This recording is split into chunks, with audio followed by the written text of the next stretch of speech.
Hello, and welcome to another episode of the Entrepreneur Speaks podcast. I'm your host, Kofi Anyemedu. My guest career spans 18 years across operations, compliance, and HR, with experience at institutions like Blackstone and Morgan Stanley. She now serves as a fractional chief operating officer and operations advisor, partnering with boutique firms to bring order behind the scenes so growth can be sustainable. My guest is also my mate at the famous Achimota School here in Ghana. My guest today is Christelle. Christelle. My guest is Christelle Niamke. Christelle, welcome to my show. Thank you, Kofi. It's good to see you. I'm glad to be here. All right. And pardon me for not getting the name right. How could I have forgotten your first name? It's okay. I may forgive you. All right. So my guest once again is Christelle Niamke. All right. So welcome to my show. For those meeting you for the first time, can you please tell us about a bit about you? Okay. So, hi, I'm Christelle. Thanks again for having me here. So, in terms of my background, I'll give a little bit of personal and a little bit of professional. And so, I'm half Ivorian, half Ghanaian. I spent my early childhood up until middle school in Ivory Coast, and then middle school to high school in Ghana. So I went to Morning Star and then Achimota, where I met you. And then I came back to the US because I was born here. So that's a little bit about my personal side. So French is my first language, English is my second language. In terms of my background here, I majored in political science and sociology anthropology with a concentration on African studies. And so I have a liberal arts background, so that enabled me to have access to a number of professions. And I have a graduate degree in comparative politics and another graduate degree in information and knowledge management. And so I was a prime candidate for compliance in financial services.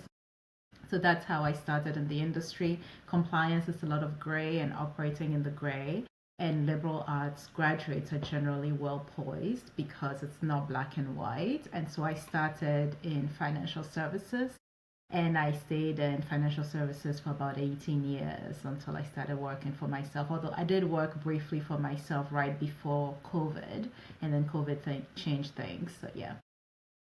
All right. So you just talked about your nearly 2 decades of experience, which hmm spans operations, compliance, and HR. And you've also worked with powerhouse institutions like Blackstone and Morgan Stanley. So can you take us through the 18-year journey? What were some of the defining moments? Some of the defining moments, let's see. One, I wasn't familiar with financial services in the US. No one in my family had worked for financial services in the US. And so there's a concept called securities registration where you register individuals for their licenses to be able to practice as a way of protecting investors to make sure everyone has the same baseline. And so when I was a long time ago, I'm going to age myself, but almost 2 decades ago, there was a website called monster.com. I'm not sure if it's still around, but I uploaded my resume because at the time I was a receptionist and I was a consultant with a firm. But I was like, I'll upload my resume and then I'll apply for jobs as I see them. So HR from Morgan Stanley happened to be browsing monster.com to this day, for which I'm incredibly grateful.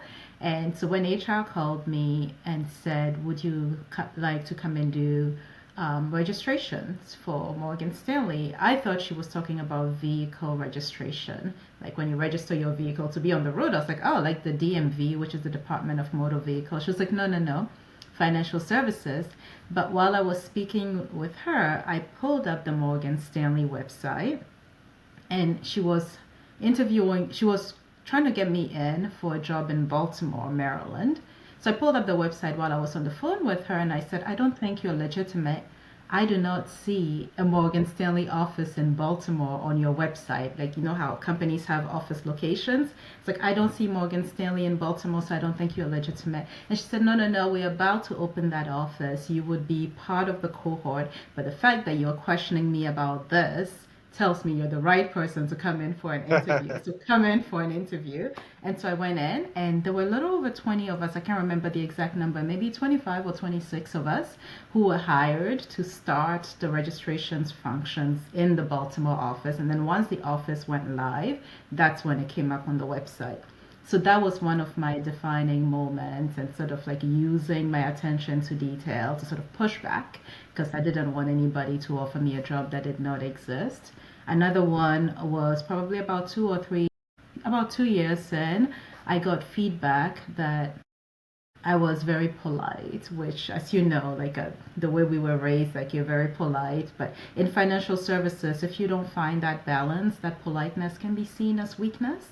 And so the feedback I was given is, we know you are not weak. We know you can survive in this industry, but you are so polite to a fault that you're going to be looked over for a lot of opportunities. So you need to start exercising your voice. You need to start speaking up when you're in meetings. You need to own the space that you use. And so that was a defining moment. And the person who gave me the feedback, she's now retired. She didn't just give me the feedback, she paired me up with a mentor. And that was the beginning of my career because the mentor basically just helped me to refine my voice. Because you know, like how when we growing up in Ghana, especially, it's like when adults are speaking, you get quiet and you listen. And I was the youngest by far in a lot of these meetings, so I had the same mindset: oh, let the grown-ups speak. But I didn't realize that was harming my career at the time. So my mentor helped me to get over that hump and speak up in meetings, which once I found my voice, that was it. There was no going back.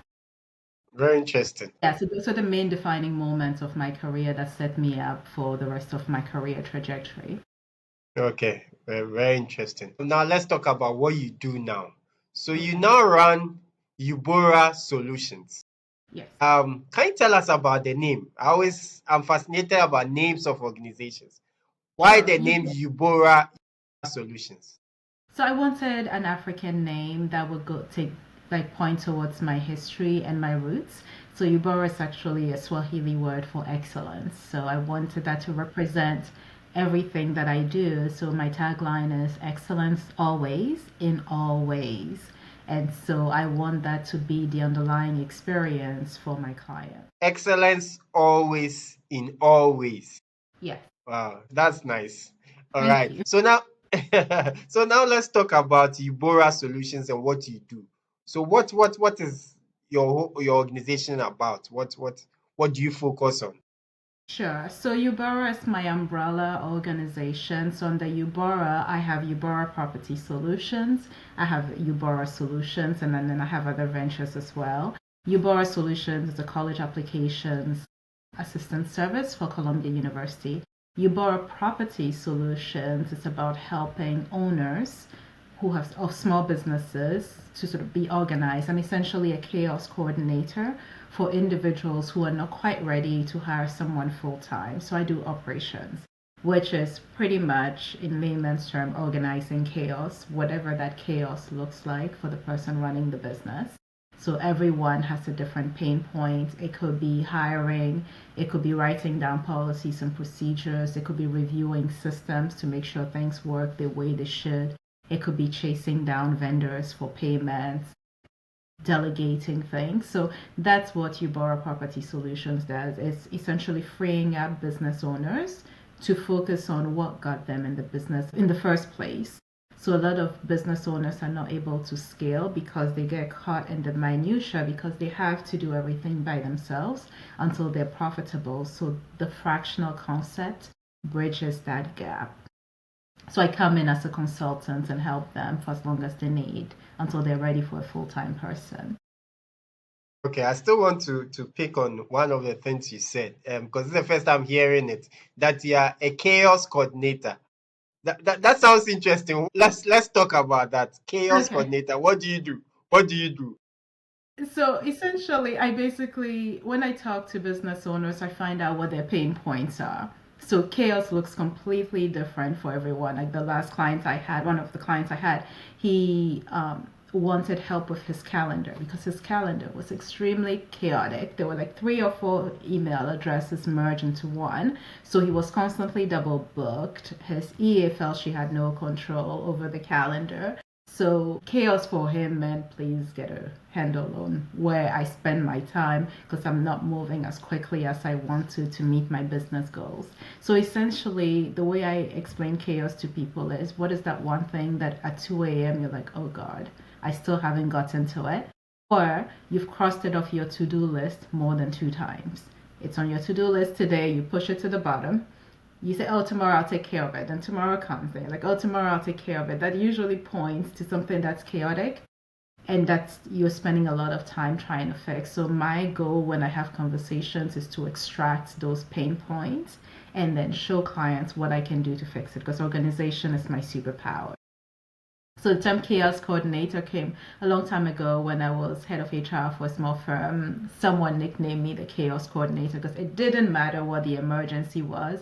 If you came to me, I would fix it and I would fix it quickly and then move on to the next thing. Thank you.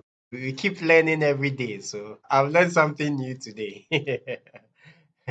So what kinds of clients or businesses benefit from your services? Anyone really, any small business owners, usually 25 people or less. Sometimes at 25 to 50, they may not have full-time people, but they typically do. So 25 employees or less, or 25 consultants or less. Solopreneurs, which are individuals who just started a business and don't have anyone. They're doing everything themselves. So those are solopreneurs or entrepreneurs who've delegated things and they're ready to scale. So I serve both solopreneurs, entrepreneurs, and small business owners. And they come from any industry. I've actually also helped people get organized in their personal lives.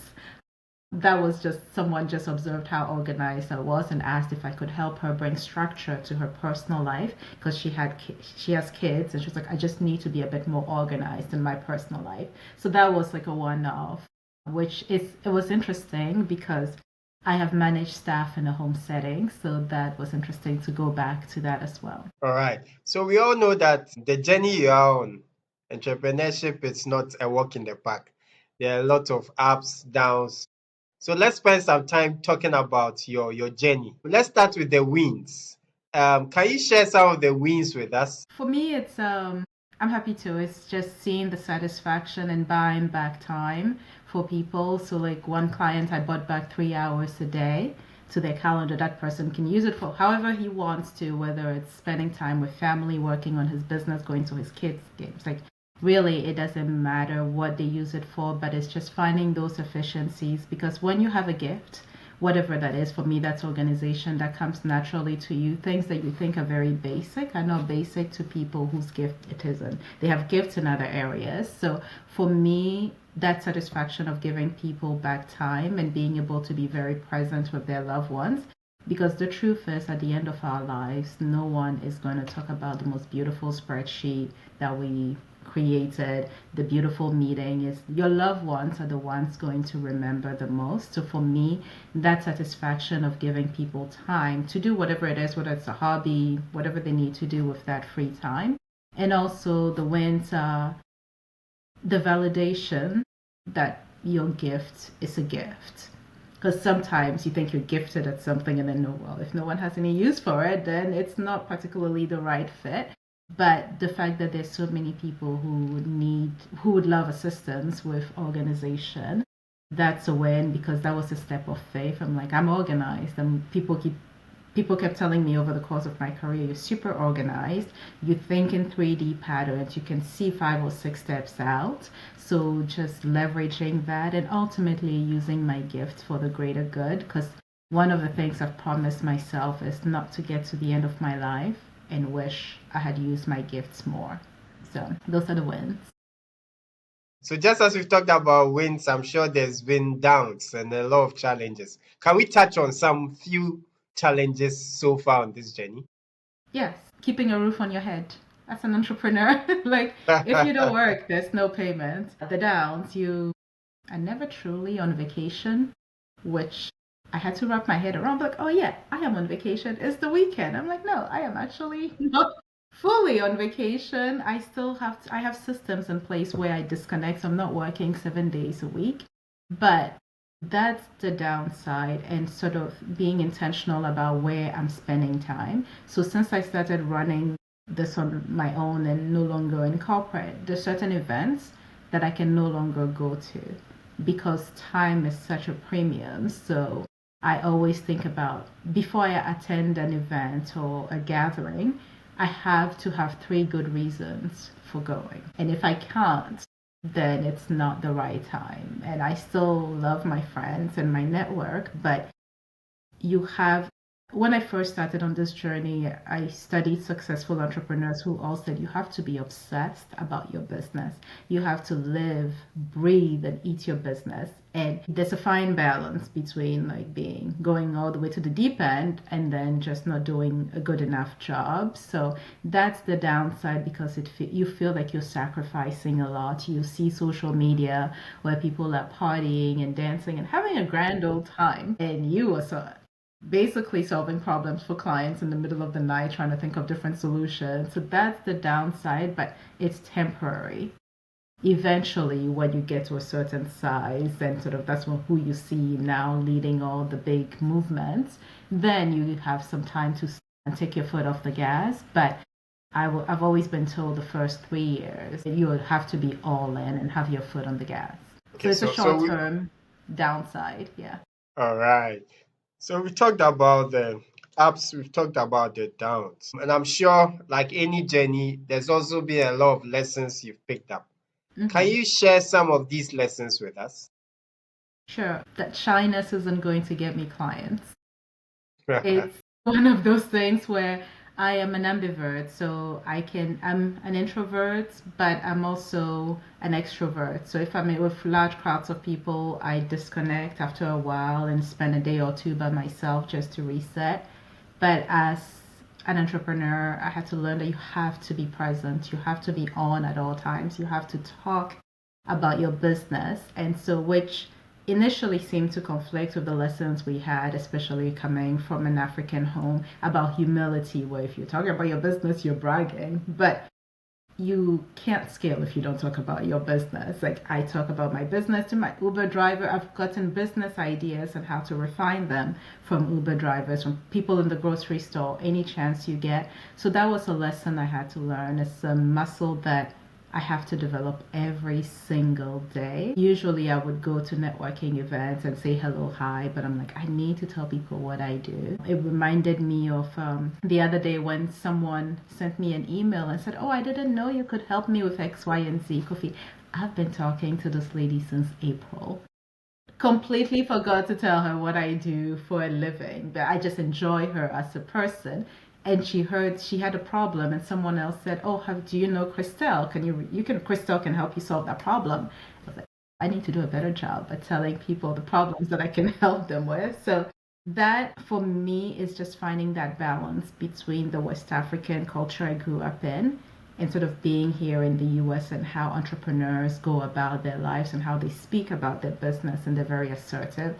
So that's a lesson, like sort of finding the middle ground where I'm still true to myself, but I'm also advocating for my business. So now let's talk about the things you do. So many people are unfamiliar with the concept of a fractional chief operating officer, COO. Hmm. Could you please break this down for us? What's the role of a fractional COO? Sure. So the term fractional has been around for a while, I think since the 80s. It's essentially outsourcing what would be a full-time job. So you have fractional COOs, like chief operating officers, fractional CMO, chief marketing officers, fractional CFOs, chief financial service officers. Essentially anything that has a C in front, like a C-suite job, you can be fractional for. They're fractional organizations where COOs, CMOs, and CMOs all get together and talk about best practices. So it's essentially when people do not or cannot have the full-time headcount for a particular job and they outsource it. So you're essentially a consultant. So a fractional COO is essentially a fancy term for a fractional chaos coordinator, because that's pretty much all you're doing, but you're doing it for multiple people at once. So someone may hire you for 4 hours here. So I do hourly, I do retainer, where someone pays me a flat fee per month as needed to solve problems for them. So think of it is very similar to like a chief of staff. No 2 days look the same. You fix whatever problems happen to be the problem du jour and you keep it going. But the goal is to free up the leader so much so that they don't have to worry about what goes on behind the scenes. They're helping the clients. They're focused on front facing. So I look backwards to the business, how it works, and the business owner looks outward to client. So building on what you just said, so what would you say to someone considering a similar career path? What would be your words to someone like that? Do an audit of your gifts. Where do you feel the most strong? And if you're not sure, ask the people around you, what do you think I'm really good at? And then when people give you those answers, you'll find the theme. So there isn't, that I've seen, clear path to operations. So I graduated college like 20 years ago. So I don't know if there's now a major, but when I was coming up, there wasn't a major for operations because it's so broad and it means different things to different people. But all it is the ability to organize people, processes, and paperwork. If organization makes you cringe, you may not be the right person for this space because you need to be able to think of it as thread. You have the thread on, I think it's called, sorry, French is mine, whatever, the spool, where you keep thread organized. But like if you're trying to sew and the thread isn't organized, it's in a jumble, just sort of like all together, that's how problems come to you. The owners basically say, here is the mess, and your job is to straighten it out. So one is understanding what's important to them. So I had to learn early on that what I think I'm solving for may not be what the person prioritizes. So understanding what's a priority and an easy win to them. So don't be discouraged if people don't see the value in what you bring, like your network, because I was told to go in so many different directions, but I kept coming back to the audit of my gifts. It's like I love organizing things. I organize my home, I organize my shoes, I organize my clothes. I like organizing things. And so I was like, this is where I need to be. But I also ask people who are not related to me, am I as good in organization as I think I am?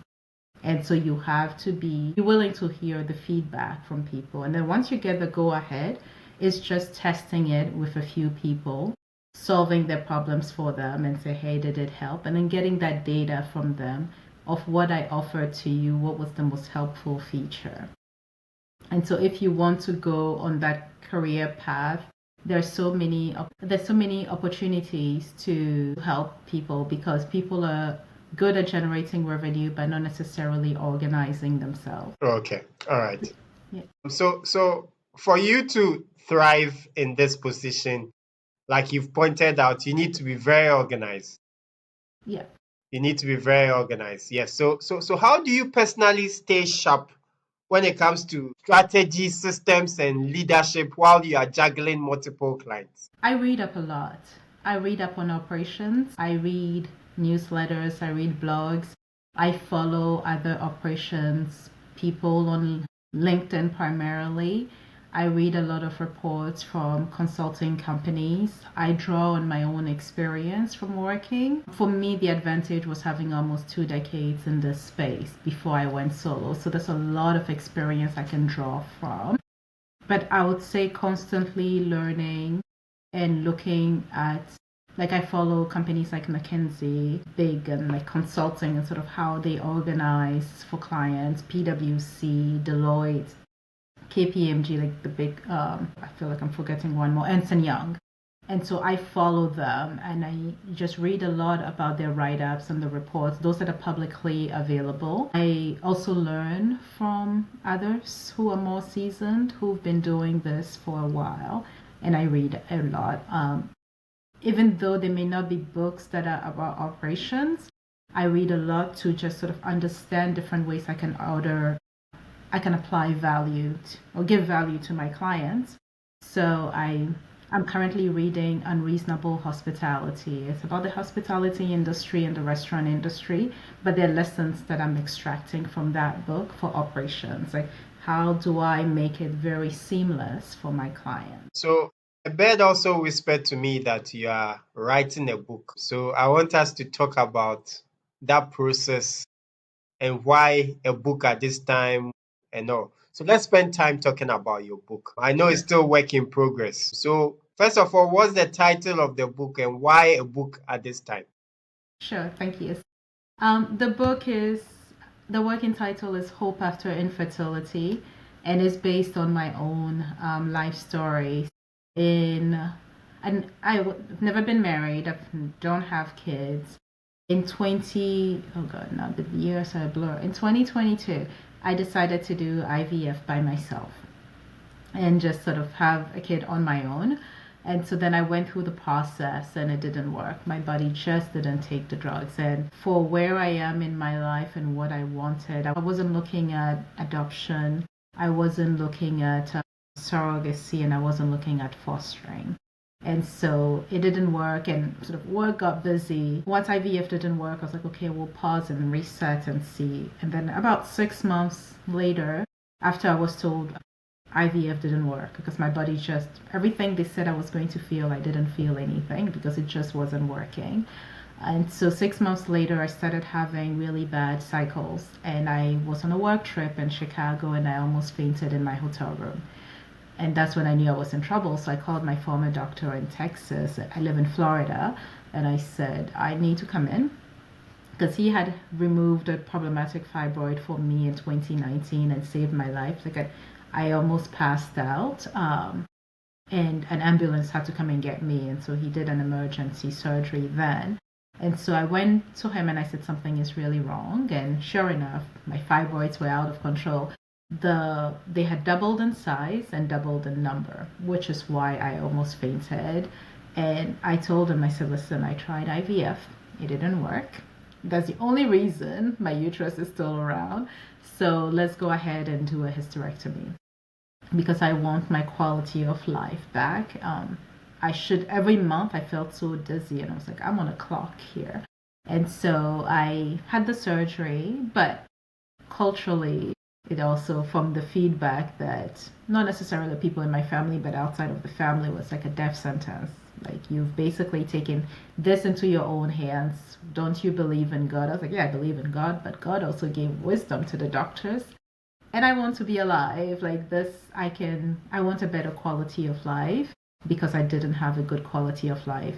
And so one of the things I did at the time, I had a full-time job. I owned my story when I was going out for surgery. I didn't want people to be whispering, oh, did you know Christelle is going to have a hysterectomy? Like, I didn't want any of that. So as openly as I'm talking about it now, I was open back then in 2023. That summer, I said, I'm going out for 2 months. I'm going to have a hysterectomy.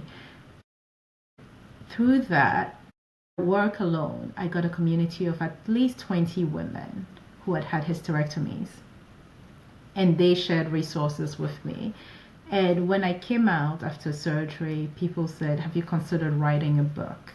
Because you didn't let the surgery define you for the rest of your life. And so part of it is I had to be in therapy. So my insurance at the time wouldn't let you do IVF without signing up for therapy. They needed to make sure you were mentally sound. For the hysterectomy, same thing. You couldn't go through that surgery without a professional vetting that you're in the right frame of mind to take such drastic steps. So that translated into, by the time I had my surgery, I had been in weekly therapy for a year, every Friday, 1 hour with my therapist. The hysterectomy did not define me. Yes, I was sad occasionally, but I worked through with my therapist every week on it. So all people saw, which I didn't realize at the time, is, oh, this lady had a hysterectomy and all of a sudden she's up and about. She's not beat up. She's not feeling like her life is over. And so people kept saying, consider writing a book. And through that experience too, I wanted to provide resources for people to have the language to use around people who are struggling with infertility. When I started, I targeted women. Like, women are the ones who are going to go through the infertility. But in posting about my book on LinkedIn and Facebook and Instagram, the most amazing thing happened. Men were the ones reaching out to me in my DMs about how helpful it was, because they now had the vocabulary to talk to the women in their lives who are going through infertility, whether it's their spouses, mothers, sisters. Like, they were all surrounded by women who, it's a bit of a taboo topic, unfortunately, and that's what I'm trying to change. Have it be more open. The same way there are women who are going through menopause who are openly talking about menopause. I want to do the same for infertility. So it's been an interesting journey. The book will be out soon, working on the final touches. But yeah. Okay, so how has this writing process been for you emotionally and practically? Emotionally, it's been fine. Actually, a friend gave me a journal when I was recovering from surgery, a blank notebook. I said journal, and I said, no, I do not journal, because I watch Dateline, and every time someone passes away, they're reading the person's journal on TV. I want nothing to do with a journal. And she was like, oh, what do you care? You'll be dead anyway. I was like, no, no, no, I do not want to write a journal. I do not journal. I will not journal. And she said, okay, how about this? Meet me in the middle, because she had had a similar surgery, not a hysterectomy. But she said, write down words that remind you of series of events. And so for me, that's what I'm using as the basis for my book. I pick up the journal she gave me and the words, and it was mostly funny things, because I try to see the good in every situation. It's not always easy. So the process emotionally has been more just gratitude. The first For the first month was rough, but that's because my body was resetting hormonally. So I was told I would go through really deep lows and really high. Like, just every day I would go through all these human emotions. So my doctor and my surgeon both told me that was going to happen. So when I was going through it, it wasn't the end of the world, because they had given me a timeline. They're like, by month 2, life will begin to be okay. So emotionally, by God's grace and with therapy, it's been fine. Now, actually, writing is a different story, because I think in both English and French, and I learned to write in French before I moved to Ghana.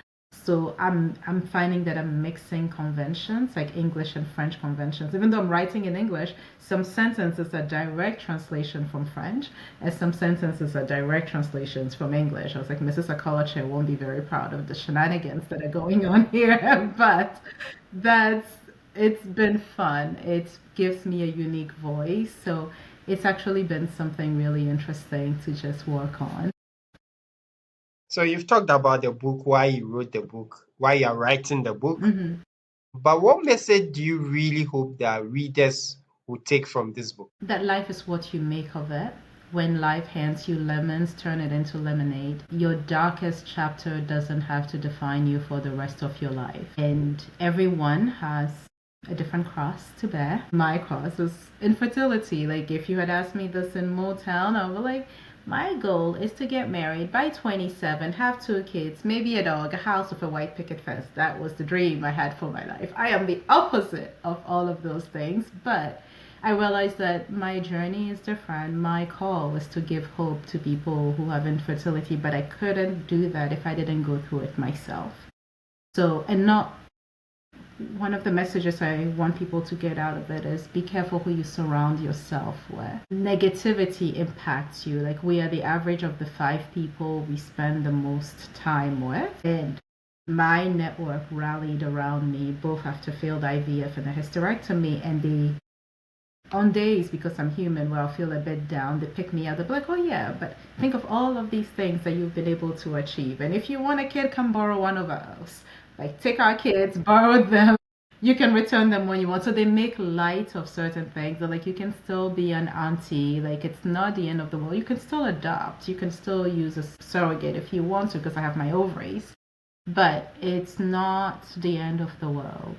It's just to be upbeat, because if I hadn't had therapy and hadn't had prayer in my life, sort of, and I was showing up in life very down, very depressed, crying like 2 years in, like being very bitter, like, or seeing a pregnant woman, and instead of being happy for the person, being very angry, I wouldn't have half of the opportunities that have come to me post hysterectomy, because people are amazed that I can still celebrate them as parents even though I had the opposite experience. All right. So building on something you talked about surrounding yourself with people who are positive, what mindset do you believe has contributed to your success?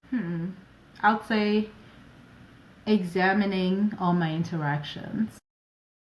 If a conversation or a relationship doesn't go right, I'm responsible for 50% of the outcome. I'm like, the other person owns the 50%, but that person didn't create whatever the problem is all by themselves. I contributed to it. So that's been the primary thing. And I learned that in therapy. It's like, don't take on the victim mentality that everybody did you wrong. And so when I first started going to therapy, I'd be like, well, this person was very selfish. They did X, Y, and Z, or they treated me badly. And therapy helped me to see that I had set the groundwork up for that. Like, I wasn't good at establishing my boundaries. So people were just being people, living their lives, and they were essentially getting away with things that bothered me, but I had never verbalized that those things were bothering me. So my therapist was like, can you see how you contributed to the problem? You never told them it was wrong. So you're going decades of accepting that behavior, and then you get upset, and then one day you blow up, and the person is completely surprised. So owning 50% of every relationship has been the mindset. I also, luckily, and now we're in our mid 40s, I'll say, yeah, more than half of my close friends are in therapy. There is a beautiful relationship that happens when the people around you are also working on themselves, because your conversations are fuller and richer, and there are fewer arguments. Even if it's an argument, you just agree to disagree, but there's no falling out. Or if there's a falling out, it's very rare.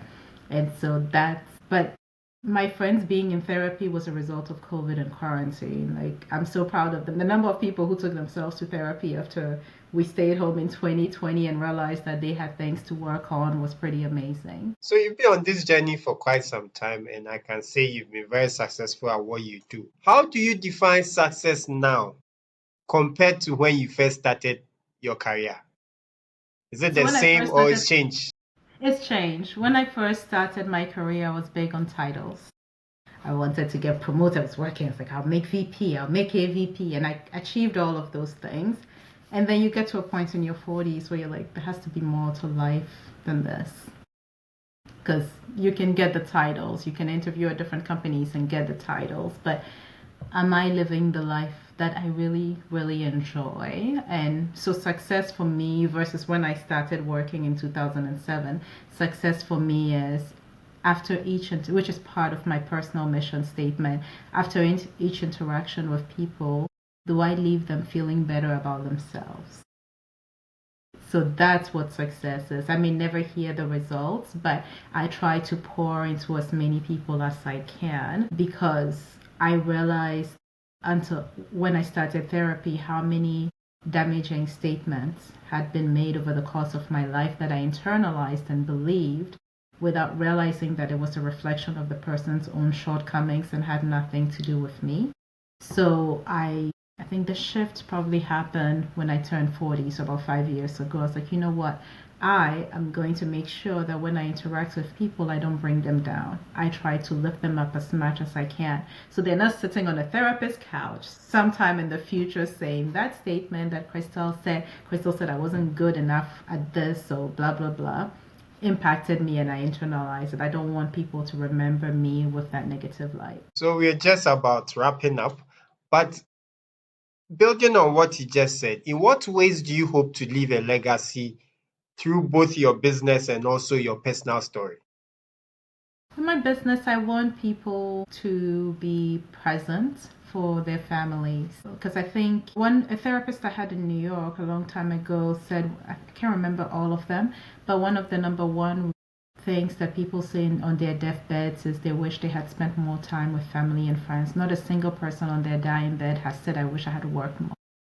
And so that's giving people that time to be present, because you only have one shot at your kids being young, and that's what they remember. And so giving people time to be present with loved ones. And I think that stands out to me because I'm in the US with no family. So for the past 25 years, it's been like, your family is everything. You have to be present for them. And I live in another country altogether, in a different time zone. For me, it's very important that people spend time with their families, because when families are healthy, communities are healthy. You can't have families that are broken where people feel they don't have enough access to their parents and still have a healthy community. Those two things don't line up. And then through my book, it's just people to know that they too are resilient. Like, people will say, oh, you're strong, like you're very courageous to be talking about these things. But I didn't start this journey thinking I'm going to be strong. When I was scheduling my hysterectomy, I wasn't trying to be strong. I was trying to address a problem. I was like, let's fix this problem. And so for people to be resilient, own their story, and particularly women own their bodies and their decisions. So many people tried to give me decisions when I was doing IVF by myself or getting ready for the hysterectomy, but my therapist was like, at the end of the day, it's your body, your choice. What are you happy with? When will make you happy when you turn 90 and look back on this? Is it a decision that you made or you felt you were forced to make? And so that's what I hope women, especially young girls, for young girls in particular, is what I hope they get from my life story is, if a doctor dismisses your pain, find a different one.